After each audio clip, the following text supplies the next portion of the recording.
So we did $10 million revenue in the last 90 days for one store, of course. This guy's doing a few $1 million per month and he's testing what, 20 ads a month? So this strategy basically that we don't really pay creators to film the content. We just give them the product and they just film it. We get winning ads. It's called product seeding. If you do go to Twitter and everybody else is like, oh yeah, I'm down today too, and you feel better, you don't take any action. And even though like a lot of the times, usually that can be the truth, the problem is you don't do anything about it. Whereas I think the real savages, like the dudes in Evolve that are crushing it, and all the other dudes out there that are doing numbers, that almost like pisses them off. Like they see other people coping and people are saying like it's a slow day, right? And they're like, that.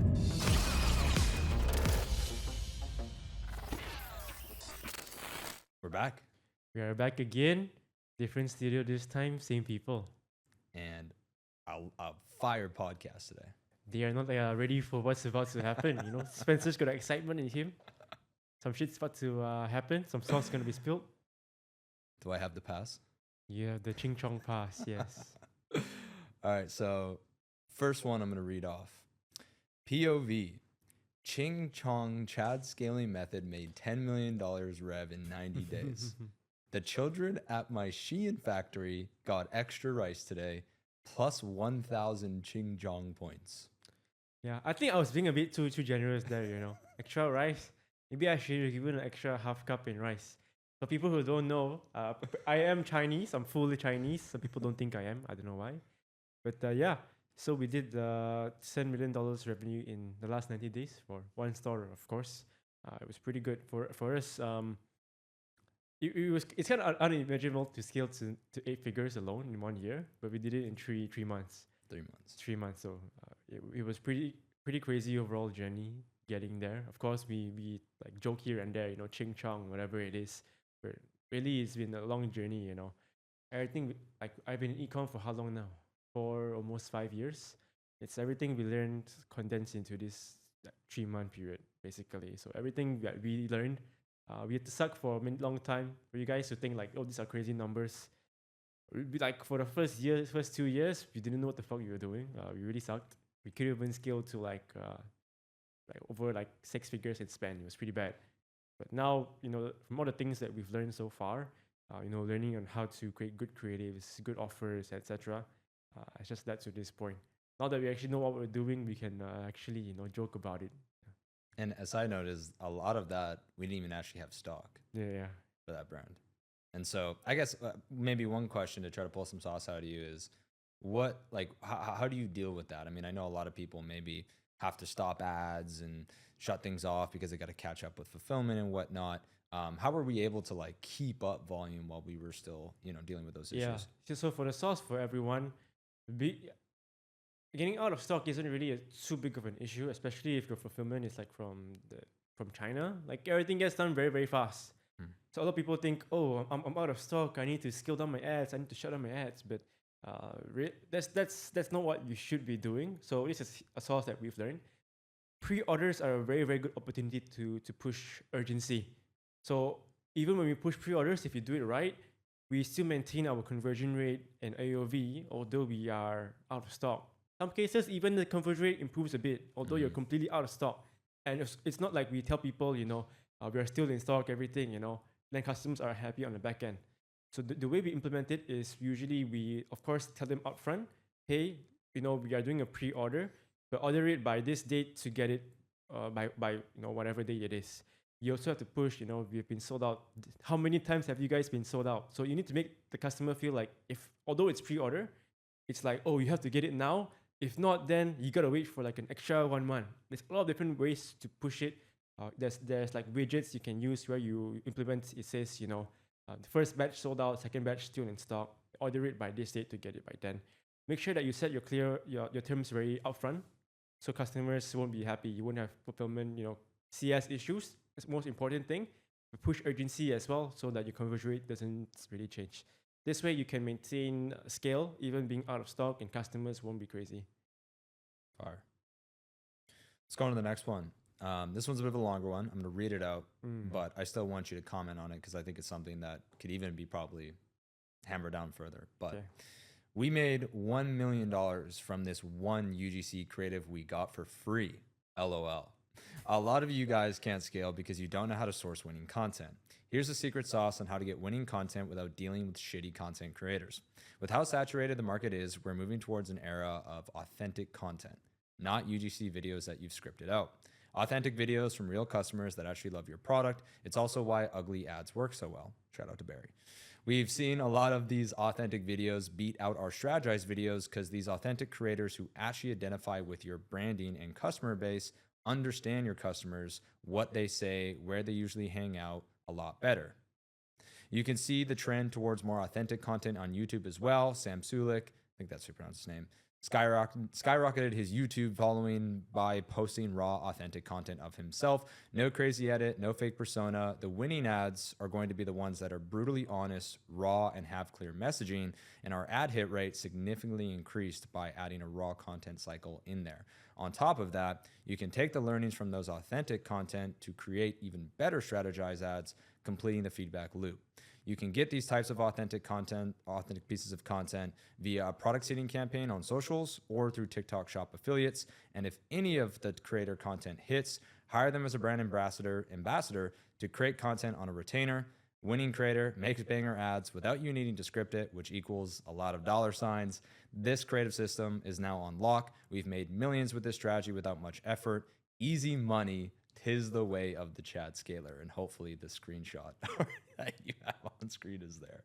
Lots to break down there, bro. Where do you want to start? Yeah, thank you for reading out all my tweets. They're all obviously very, very long. But before I get started on this was actually originally Spencer's idea to do it. So shout out Spencer. So it is crazy, right? So this strategy basically that we don't really pay creators to film the content. We just give them the product and they just film it. We get winning ads. It's called product seeding. So I believe last year our hit rate overall the whole year for winning ads, I think we had a 14% hit rate on these raw product seeding ads. I think the strategized ads we had was like sub 5%, somewhere there. So it's really brutal, right? It's almost 3 times better than the ads we actually thought about. They were free. They don't take much time. They scale very, very hard. So you don't need very complex ads to scale is the thing. So why it works well, like Spencer just read out, it's because these ads are authentic. You know, Spencer and I on the last podcast have been talking a lot about, you know, using AI, how do we scale with AI, etc. But if everything is done with AI already, what's lacking is authenticity, which is why I give the example of Sam Sulik, or more recently, it's Iman Ghazi has a new like business channel. It's just him talking in his car. Charlie Morgan too. Shout out Charlie. Yeah, getting a lot of traction, right? Because people value these authentic interactions where people are just being themselves. And you look at TikTok Shop, why the creative there working so well? It's not because it's some old UGC person telling you, hey, you should get this shout out on my Instagram story. People don't care about that anymore. They know it's paid shit. So the thing with like TikTok Shop is because it feels like it's actually your friend telling you, oh my gosh, this is so good, and something that's actually believable. So how do we actually get these authentic content? How do we scale with it? So our method, we do product seeding. So just reach out to a bunch of creators. You know, the goal of it is not to find just someone who will do it for. Of course, if you pay someone to do it, they obviously do it. But you want to find someone who actually genuinely likes your product. Right? Reach out to a bunch of creators. Hey, do you like this product? We can give you this, etc. Of course, frame it in a way where you're not just trying to rip them off, get content, right? Frame it as a way, we want to find brand ambassadors, fancy way to say content creators, but the people like it as well. So find those already. Some people will be interested. Of course, a lot of your content will not be the best. And sometimes they don't look the best also, but they convert very, very well. The bad ads are the ones that crush. Yeah, that's why Barry talks a lot about ugly ads, and some of the ads don't really make sense. And the thing is also, for us, like we look at all these like fancy strategized ads you see on Twitter, right? Oh, 3 reasons why, get ready with me. But those formats are, one, they're overplayed. Two, the people creating them just aren't really like authentic at all, right? So just let the creators, give them full freedom, give them some guidelines, of course. Don't tell them like, okay, we can't say certain things because of whatever reason, and just let it rip. Some people think that you need crazy scripts. Give these creators scripts to really make the creative pop off. That I am the one who's great at script writing, whatever. Really, if you find someone who's already in the niche, obviously they know the customer more than you do. Just let them talk to the customer how they will talk to a friend because they're already in that niche. Let them cook, give them your product, 'cause they will do everything. And the next step beyond that as well, it's not just getting the UGC in place that's important. Of course, everything that works, you need to understand why. And it's a good way to break beliefs also, because some ads are like super dumb, right? It can be just like Barry is just eating like chicken or some shit, people like that. Okay, now that's working well, study that. Why did the ad work so well? And compare it to your current strategized ads, chances are it's very, very different. So why are your strategized ads not working, and why are the raw ones working? So analyze both, figure out, okay, maybe there's certain elements of the raw one I need to make more of. Maybe it just seems very organic. Maybe the way they frame the messaging seems like it's just very flows very naturally. Implement that in your strategized ads, and you can get even more winners. It's a whole flywheel system that we've been implementing very well also. We've made a lot of winning ads just learning from these raw ads. It fuels the whole system. Best part, content is free, don't waste too much money. We get a lot of brand ambassadors incentivize them even further. Now you have winning creators pumping out content for you instead of like managing a ton of creators who might not be the best. Just get a few high quality ones. Each creative they create has a higher chance of winning. Overall, the whole ecosystem is going to be much better, and your winning ad rate will be much higher. 100%. And the platform that we use, for the people that are wondering, Incense is the one that we use. Don't be gatekeeping. We're dropping the sauce, bro. We're letting them have it. If they're watching the pod, they can have it, because they don't have the actual sauce of how we frame it. I'll save that piece out because framing is very important. But yeah, and for those people that are super lazy because easy money, and I think that's something about this strategy is we realize like, wow, this takes like barely any effort, and it's way better. And so a lot of these guys are scripting, putting all this time into it, and then their ads don't work, right? And it's like us, we're just like, yeah, let it rip, like literally as a Chad would say, and it's converting better. And so I would say like the biggest pull away from this one, which the next one or takeaway is like lean into it. Like if it works, it doesn't matter if it takes you a day to do it or if it takes you 10 minutes. Like whatever works, go with it, right? Sometimes the working hard is not the answer, And so I think with this strategy specifically, it's just been, like you said, game changing for allowing our creative strategy team to actually get better as well. Because there's ideas that these creators are coming up with that we wouldn't have thought of, right? Yeah. And I think it's just when you script things and you're telling creators what to do, there is no chance for them to kind of come up with their own ideas. And so, yeah, I love this tweet. It's an absolute banger of a tweet, and free ad. Made $1 million at 3x, 3.5. So a different way to think about it is these content creators you hire as brand ambassadors, essentially they're like creative strategists for you. Exactly. Right? By hiring one creative strategist for your own team might be very hard. And how much do they cost? Yeah, it's free. No, I'm saying when you onboard them, what do we pay them? $500? Bro, yeah. Bro, we pay our creative strategists like up to 10K. This like product seeding strategy basically is free, bro. It's basically free. And if it works until we make our money multiple times over, we'll hire you. Because the thing is the way that we do it is we do product seeding. So we get a free video. If that hits, and we only hire creators that make winning ads. So now we're hiring a creator that we're already spending probably like what, $500 to $1,000 a day on their ads. And so we're paying them $500 a month. And what would you say? Like we make that back in profit a day on the free video that they made us. And now they're making us more videos on that retainer. And then we're probably, dude, we had some creators that we were spending like 4 or 5K a day on their content, making us probably 1, 2K in profit, and we're paying them $500 a month. Yeah. Yeah. Creative strategists are making 10K and barely covering themselves. Yeah. So this way you can only get like one brand ambassador. Imagine if you had 10 pumping out content for you. Of course, incentivize them, weaponize them however you want, build teams around them, give them video editors. Instead of one like full-time creative strategist, you now have 10 or 10 plus, who are actually in the niche, what the customers want. You'll be killing it. And you have to complete feedback loops with them as well. Yes, very important as well. This guy who runs his 9-figure brand, basically, all he does is just TikTok shop creators, right? No, you're not even creative strategists. Same thing. Weaponize, your content creators. Hire the ones that are good. Build teams around them, incentivize them. They will act as their own creative strategists. Just make sure that hop on a call with them. This is what's working, this is what's not. Give them whatever tools they need to succeed. Because one, they already like the product because they said yes in the first place. Now they get to like the product. Or they know someone that likes the product. Yeah, like the product, know someone who likes the product already. Great, incentivize them even further. So now they are incentivized not just by money, by whatever the personal likings they have. So just give them whatever they need to scale, whether that's more incentives or what's working, what's not. That's how you complete this whole team.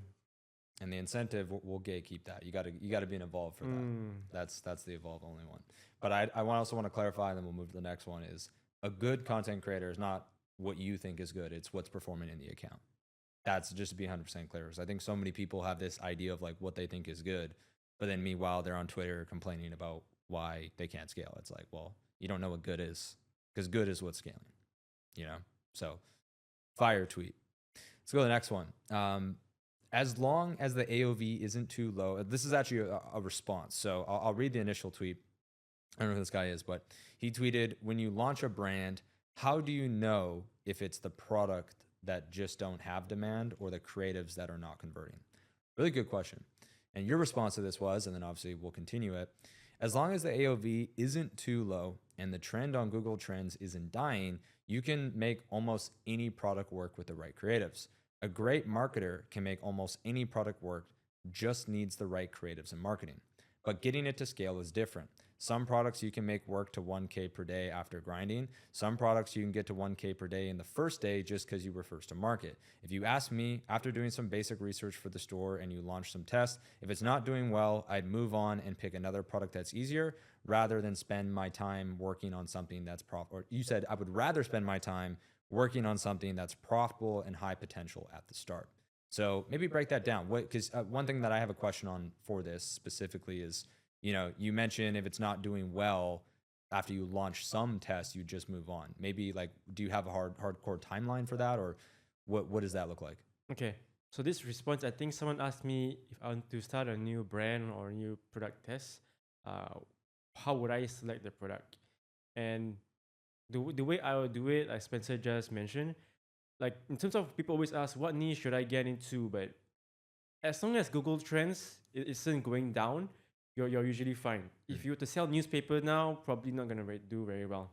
Something evergreen like health, shoes, fashion, those things usually pretty stagnant. Some of them are rising, no problem at all. If you read like Homo's book, $100 Billion Office, I think he says it's the most important first step is to pick the right audience.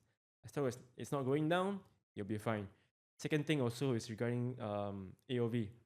If you sell to countries like the US, for example, CPMs basically means cost to advertise, right? Isn't really the cheapest. Everyone is advertising there. If you sell something for $5, right? Someone was asking me if you want to sell like nicotine, like gums, like $5, super cheap. But the thing is, realistically, some countries the cost to advertise is so expensive already. Things that are super low AOV, which are like nicotine gums, $5, you won't be able to get the cost per purchase that you want. Just because it's so expensive to advertise, maybe the lowest you can get to is like $20 or $30, which is why the AOV part is the most important. And something I learned from Spencer as well is something that's called Shopify Health Score. Basically, it's your conversion rate multiplied by your AOV. And ideally, that score is somewhere 250 or above. Basically, if you have a 5% conversion rate and $50 AOV, you're at 250, which is very good already. If you have something around that health score, basically you can scale all the way up without any issues, without worry about CPMs. Your worry then is just your marketing skills, basically. Something is too low AOV, very hard to make work. So in terms of choosing, what new brand should I start, what new product should I test, as long as these two things are met, niche isn't dying, trends going stagnant or rising, and AOV is not too low, you'll be fine. And what's your question again? How long do you recommend testing products? So it's like, because I think it is a really valid thing where it's like, how do I know if I should just give up on this product? How long would you recommend testing something like that? Yeah. In terms of testing products, there's a lot of different methodology behind it, right? And it also very much depends on how advanced you are also. If you were a brand new beginner, you will target the US, for example. Okay, you test products for 3 days, see if there's traction or not. 3 days, it's like not profitable at all. You'll probably want to move on. There's a lot of ways to to do it. There's no right or wrong. If let's say your drop shipping, usually we move pretty quick because your marketing skills pretty much suck at this point, and that's fine. It's a step-by-step process. If you were to drop ship, you will test the product for, let's say, 3 days, no traction, not profitable, you will move on as well. So people also ask me, how many creative should I test at the start? My answer isn't a set number. It's usually as many high quality ones you can put out. That's the best answer always, right?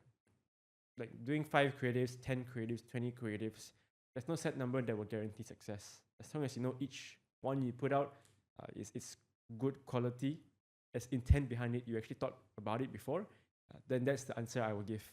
It's in terms of product testing. Of course, people who are more advanced, right, which is not a lot of people, the way they approach branding and starting brands and products is very different. They don't test like 3 days. They'll pick something that is very quote unquote saturated already, like something like very commonly sold, like astronaut projector. That product, everyone has seen it for many years. Some people still make it work because they know that these products have traction already, a market that exists. So maybe they start a brand around that, but they have an idea, they have a new mechanism or new way to market it. Whether that is making a new skill, a new angle, a new persona, they go that you might test it for longer, 1 week, 2 week, but it's because you have so much intent behind it. You know it will work based on your research you have done. You can just know how to market around it. Then you test it for longer. That's for people who are more advanced and people who have a good eye for what works and what not. So for people who are just starting out, trying to start a new brand, it probably isn't you. Just stick with the three-day test method first. After that, after you've been in the game for some time, 1-2 years, testing more products, testing more brands, you have a better eye of what works and what not. Then you can go to the second approach. The strategy to scale from 1 million per month to 10 million per month. We're switching gears here from from beginner to a big dog. This is what gets you fired up. Creative volume, handshake emoji, intent. What you guys need to figure out now is systems. I'm just going to read the short answer because it's a very long tweet. But you said the short answer, use a tool like Recharm, which is like G Drive, but labels and organizes content by content type. This way, you can have your video editors pump out ads, mashups by themselves very easily. Hire a UGC manager who has experience with operations roles, getting authentic content through product seeding, and then hiring those creators as brand ambassadors on retainer. Incentives are the key. Those are your 4 points of getting to 1 million, or getting from 1 million per month to 10 million per month. What else do you have to say on that? How do you write that? Like, incentives are key. What do you mean by that? Yeah, I always give people these examples because I think I meet so many people, I coach so many people as well. I think I've seen common traits and common levels at each stage of your business. So if you can get to 1 million a month already, chances are you sort of know what you're doing. You sort of know how to market already. Even if you don't think you are doing 1 million a month. So it's pretty impressive. But to get from 1 million a month to 10 million a month, I feel it's just all about systems and teams because you already know how to get to 1 million a month. But for you to put in all the extra work to get 10 million a month yourself, it's going to be extremely difficult. So you need to be able to actually have built out proper teams behind you to do the work for you. And a lot of people struggle with this as well because I think hiring, coaching is a very, very hard skill. People think it's just, I'm going to hire this creative strategist, a few creative strategists, I'll sit back with the CEO and it will all work itself out. Side quest, whatnot. Like last year, we hired we had a team of 30. I think we hired up to 30 people, and then it was a shit show. Right? We thought, we knew what we were doing. We hired a team, they'll build everything out. It didn't work out the way we thought it would. And a lot of people make the same mistake as well. They think, as long as I hire someone already, they will figure everything out. But you will still be very, very involved in the whole process, even though you have your team hired out. I've seen dudes even doing 9 figures a year, try to step out. Business often the revenue drops. And that's fine, If you're doing 9 figures a year already, that's very impressive numbers. You want to step back a bit, no issue with that. But really, it comes down to what levers can you pull at that stage. So going back to that incentives part as well, it's why do people want to work for you in the first place, and how can you attract top tier talent? Very common question that we usually get. And the thing is, why will someone work for you instead of working for a huge ass company that pays them, 10, 20K a month? On top of that, they get all these crazy benefits, etc. Which is why big companies offer you crazy incentives like team trip, insurance covered with this, whatever other crazy things they give you. There's a reason they give you that as well. Of course, they want you to stay and they only want to attract top tier talent. So, the question for you guys watching this today is, besides just monetary, why will someone else want to work for you? Chances are for you guys to still like running your dropshipping stores, whatever it is, there's not much reasons for people who want to work with you. If not, it's like the person, the creative strategist you're hiring might as well just start their own brand. It's not very difficult for you guys who are already at that stage. You guys know it's not that difficult to start a store. So beyond just giving them a flat salary, how else can you incentivize them? And it's very important to make sure your incentives align with anyone you're hiring. A lot of it just comes down to asking them what they want. Some people, they want a lot of things, right? Some people just want to earn a lot of money. Great. How can we make sure that as the business scales, they can earn even more money? Maybe that is giving them percentage ad spend on the winning ad. Great. Or maybe they want, of course, they want to be recognized, they want appreciation. Okay, I'm going to give you a job title, right? Okay, instead of graphic designer, senior graphic designer. Big W. Big W, right? Some people value this kind of things. And I wouldn't just assume they only want money. Ask them very clearly what they want. So make sure your incentives are aligned. If not, it's like, why should they slave away at your company? It's just like a 9 to 5 to them. But if you can make your both interests aligned together, that's where they will be super invested in your company. Making them feel like the company is a part of them as well. 100%. I think. Go ahead. Yeah, it's the most important thing. I was just gonna say, because I think it's like a status thing. I mean to, you were going in there, but the status side of thing as well. It's like for some people, saying that they're a part of a 10 million per month brand is like, that means a lot to them. Like you're not just some dude, because you could maybe only get to a million per month on your own, or 500K per month on your own, but now you're a part of a brand that's doing 10 million a month, right? It's status in a sense as well. And like, that's kind of what people want, again, just outside of money. And I think one of the other things that this tweet just like hits home really hard is just the fact that it is really, in one sentence, it's all about systems. But I think what so many people do wrong is they think to get to 1 million to 10 million per month, they just need to crank volume on their own, because you do need to increase volume, right? You would agree with that, right? You said creative volume, handshake intent, right?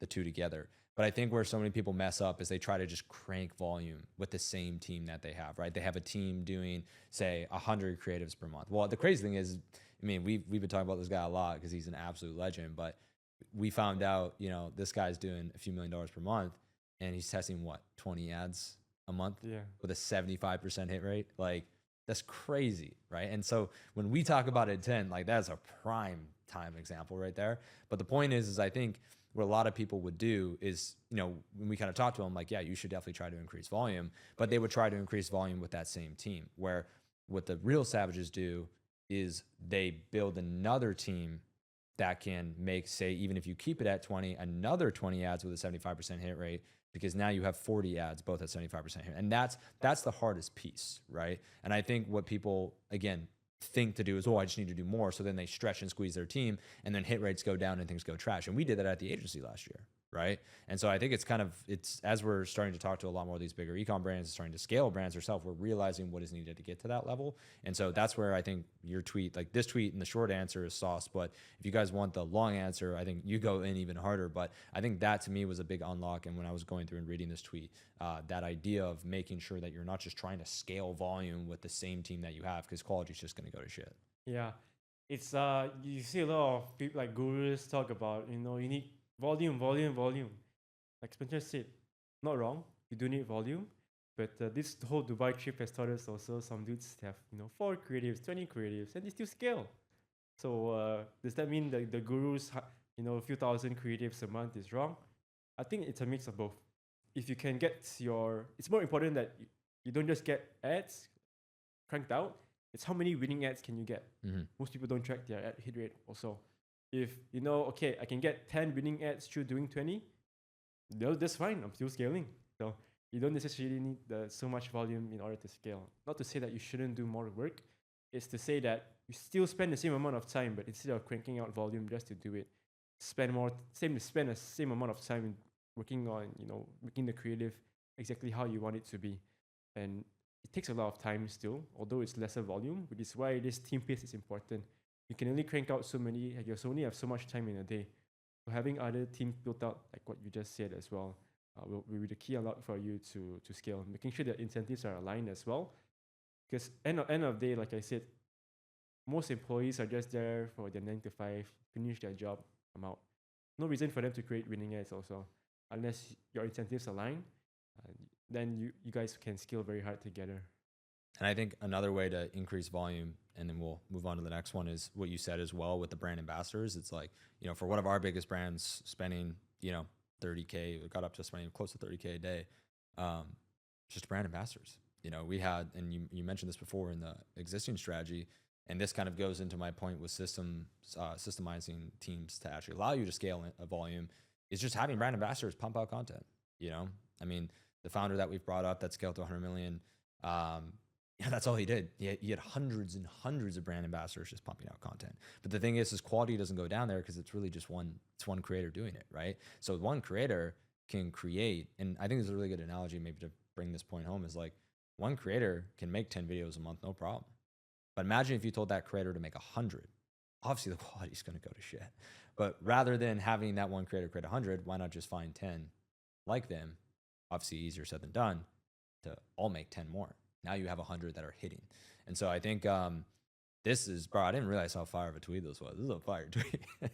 And shout out to Recharm as well. If you guys are interested in Recharm as well, it's crazy, crazy sauce, crazy fire tool. And I think we're honestly underutilizing it still. I mean, we're starting to get ramped up in it and testing a lot more mashups and stuff like that. But as you're getting all of that content, making sure you're using it is super important. As we talked about before, tying that back to the creative strategy team. But anything else from $1 million a month to 10 million a month? No. And I think the intent piece is not just in this marketing alone, right? I think it's everything you do in life. People see my Twitter, for example, they ask me, are you engagement farming, or what are you doing? Why do you have so much bookmarks? The thing is, I don't post a lot.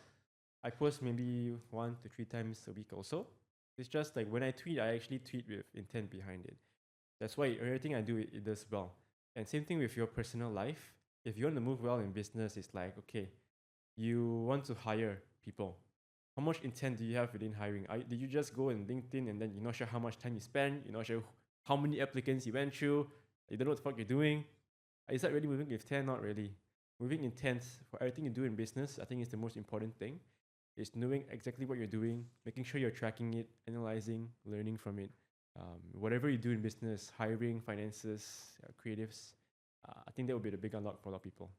Been seeing so much cope recently on eCom Twitter. Panicking over tariffs, Q1 slowdown cope, cost caps blowing budgets, etc. You're focused on the wrong things. I put out all this free game, you just need to apply. Evolve homies, stay winning. And it's a screenshot of a dude who did $1 million in January with 30 fire react emojis. What's cope, bro? If you ask me what cope is, you don't need to ask me. Just go on Twitter, search eCom, DTC eCom, you see for yourself. It's like, it's not just in eCom, right? Spencer is laughing over there, but a lot of people, they just don't really take accountability for what they do. It's okay, my store isn't doing well. Maybe it's because Zuck, my CPMs, bro. Zuck, what's going on? The tariffs, some Trump. Like them. What can you do about it? Are you Trump? I'm not, bro. I can't even go to the US. So making sure that whatever happens, you take massive accountability. Because what else can you do, right? I'm not a whale. I'm not a politician. I can't move markets like that. So control what you can control. That's the most important thing.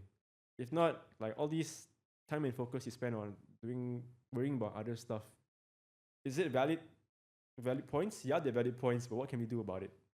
Not much. We're all small fish in this sea still. We're not multi-billionaires moving markets, launching rockets. So thinking about accountability for everything else you do, making sure that, although it's out of your control, if you frame it in a way where, it is still your fault in a way, that there's still things you can do about it, then you figure out, what can I actually do about it? Maybe now in the future, you can better plan for, tariffs happen again. You've already planned for it, because why? You focus on solutions instead of the problems. Or you can go on Twitter. People always ask, "Oh, I spent $1 million a month in January. February is bad, guys. You guys saying the same thing?" Like, damn. Does it mean it's wrong? No. But what is asking the question gonna do for you? It makes you feel better, yeah. But is your performance gonna go up from that? Not really, no. So I don't really try to spend too much time like thinking about this type of stuff. I just want to make sure you're always thinking about the solutions and the next steps instead. And as you guys, from beginners all the way to high scale, you're gonna be in that position a lot of times, right? Even whales, right? You're at 10 million a month already. All these things still apply to you as well. But at the end of the day, it's what can you do about it? Usually the answer comes down to I need to make better creatives, better hires, better offers. That's all we still focus on. Because just to end this part as well, the results you want don't come from just you looking at your screen every day and saying, "Oh, I want this, I want this, I want this revenue." It comes from the actions you do every day. Facts. Right? And analogy I always give, since I like to go to the gym, is if you go to the gym for like 1 week, you won't see any results. But if you do it consistently for 1 whole year, looking back since you first started, you see massive results anyways. Because the results come from the actions you take. So making sure no matter what, the actions that are required, you still continue to do every single day. Track the actions, not the results. Over time, right, if you consistently hit those actions, the results will come anyways. Then you won't worry about tariffs or whatever. The actions are done, the results will speak for itself. What are some examples of cope? Like if someone doesn't know they're coping, how do you know someone's coping? Okay. I'll think of the common ones. You already mentioned one, going to Twitter and asking how performance is. Spencer and I, we were plotting and scheming, the 5 stages of cope. And maybe we'll make a book about it or something, So coping is basically, just to reiterate what it means, is you ask people things or go ahead and find things online to make yourself feel better. Right? You find excuses for why you're sucking. Find excuses, yes, thank you. So it could be asking someone, "Guys, are you guys seeing results go down today? Guys, conversion rates, is it dropping for you guys today?" And it's not a recent thing, right? Even when I first started eCom in like 2020, 2021, it was Facebook groups back then. People will ask, "Guys, are my results down?" And then you ask your team, "Guys, what's going on?" And then they'll post a screenshot. Everyone else in this Facebook group is saying the same thing. Like, okay. You're like, oh, okay, but the next day they say the same thing again. What now? And they keep going down. Yeah. So okay, asking people, my results down. That's one of it. Going on Twitter and seeing people are saying the same thing. One of it as well. What else is there? I'd say like trying to change your media buying strategy. You're like, oh, it has to be media buying. Yeah. Everything is going down. And suddenly one guy posts results. "Guys, I'm still scaling, but I'm doing this different strategy." Okay, then you try it out. Then a week later, you're in the same boat. Strategy fails. "Guys, this strategy isn't working. Are you guys seeing the same thing?" So it's even though it was the same strategy that scaled them before, now it's not scaling. That's cope. We actually have did you make that emoji, the copium emoji? So whenever anybody in Evolve asks a question like that, and it's funny, you'll notice with Evolvers now is they'll type like, "Hey, is anybody else's conversion rate down today, or is this cope?" And everybody just reacts with like the copium emoji. And I think they've learned that it's just cope. And like at the end of the day, I think the most important thing to take away from this, because examples of cope is checking your ad account, refreshing your ad account, going to Twitter, asking other people what's going on, blaming the market, all that kind of stuff, right? It's all cope. And the thing is like when you make yourself feel better, so if you do go to Twitter and everybody else is like, "Oh yeah, I'm down today too," and you feel better, you don't take any action. You're like, "Oh, well, it's just a slow day," right? And even though like a lot of the times, usually that can be the truth, it can just be a slower day. The problem is you don't do anything about it. Whereas I think the real savages, like the dudes in Evolve that are crushing it, and all the other dudes out there that are doing numbers, is that almost like pisses them off. Like they see other people coping and people are saying like it's a slow day, right? And they're like, "Fuck that." And they just start maybe they're going to do, I don't know, 3 creatives that day, or maybe they weren't going to make any ads that day because they were going to go side questing, and then they stop and they go and do more creatives, or they make better in creatives, or they go and do more research to figure out, and I think a great example of this as well, I tell so many people in Evolve, like trending desires are real. Is, it's Valentine's Day, right? And we had all these dudes that didn't really sell products to guys to gift to girlfriends or whatever it was. And they're like, yeah, my sales are going down. But the Savages found a way. And one of them we just did a podcast with, he found a way to transition his product, capture that trending desire, and scale to what he did like a 70K day or something like that, like the week for Valentine's Day. And so it's like, you're taking action. And that's the most important thing, because if you're just coping, you're just being okay with the fact that, oh, everybody else is down. But I think one final analogy that I'll give to hammer the cope home is like, even when the crypto markets are like crazy bloody and everything's down, there's still like, these random meme coins that are up like 60%, right? And so that's what I mean, that's obviously a very extreme example, but the point is like, there's still ways to grow. There's still brands growing year over year. Everybody, even on an annual level, there's these big brands like, oh, we were down 5% last year. It's like, well, yeah, someone scaled to 100 million last year, right? Why? Because they were taking action. They didn't give a shit about the market or the things that they can't control. They just cared about the things that they can. They cared about the things that they can control and actually did something about it. And so, yeah, Max Cope, a lot of Cope on Twitter, a lot of doom scrolling. So as a fire tweet. Well, some fire tweets, bro. Some fire convos. I mean, you got anything else to say? Nothing much to say. I mean, most importantly, you guys have all this sauce now, but it's most importantly, you guys need to take action is the most important thing. And the most successful entrepreneurs I know are the ones to take action on things the fastest. You tell them an advice, they work on it the next day. Some dudes, who's doing 10K a month, I give him advice. He doesn't move on that until like a few months later, or he doesn't even move about it. He takes notes, but nothing ever gets done. So if you guys are wondering, personality trait, what separates you from the dudes doing crazy numbers? It's really just how fast you take action. If you move like your life depends on it, you will definitely get a lot of results. So keep that in mind. Besides that, thank you so much for your time. And the next podcast you'll be Spencer's tweets instead. Fire. Awesome. Thank you for your time.